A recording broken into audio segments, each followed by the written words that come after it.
महानगर पालिका चुनाव ऐलान के बाद से ही मुंबई में जगह जगह पोस्टर वॉर देखने मिल रहा है। बिना नाम लिए एक दूसरे पर निशाना साधा जा रहा है। अब इसी पर मंत्री आशीष शेलार का बयान सामने आ गया है। आशीष शेलार ने कहा कि जो लोग छुप छुप कर पोस्टरबाजी कर रहे हैं, ऐसे लोग सिर्फ पोस्टर पर रह जाते हैं। ये जनता के मन से उतर गए हैं और जनता इन्हें दोबारा कभी नहीं चुनेगी। भाजपा एक बार फिर मजबूती से उतर रही है और महायुति का ही महापौर आएगा और जनता जानती है कि जमीनी स्तर से काम कौन करता है। एक बार फिर से आशीष शेलार ने बिना नाम लिए विपक्षी पार्टियों पर निशाना साधा है। क्या कुछ उन्होंने कहा, सुनिए। काही पक्ष आणि काही नेते आता केवळ पोस्टरवरच राहिले। मुंबईकरांच्या मनातून उतरले।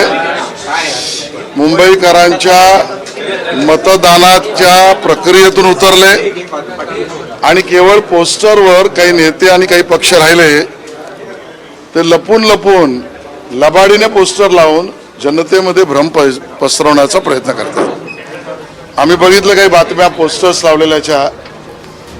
या पोस्टरवरून स्वतःच्या पराभवाची नांदीच ते देत आहेत, कारण मुंबईच्या विकासाचा, मुंबईकरांच्या स्वप्नाचा आणि मुंबईत राहणाऱ्या मराठी माणसाच्या हक्काचा काही विचार त्यांच्या पोस्टरवरून त्यांनी मांडलेला नाही।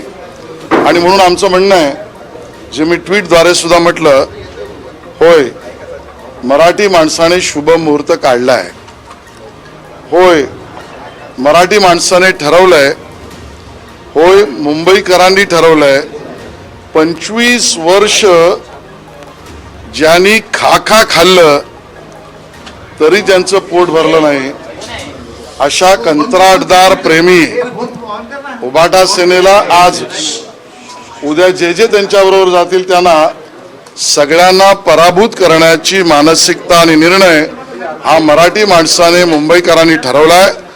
आणि तो शुभ मुहूर्त 15 तारखेला मतदानात आणि 16 तारखेला निकालात उबाटा सेना आणि त्यांच्याबरोबर जे जातील त्यांच्या पराभवाचा शुभ मुहूर्त मराठी माणसाने ठरवला। मला असं वाटतं की ज्यांच्याकडे मुद्देच नाहीये ते या पद्धतीचं असत्य, खोटं आणि भ्रम पसरवण्याचं काम करतायत।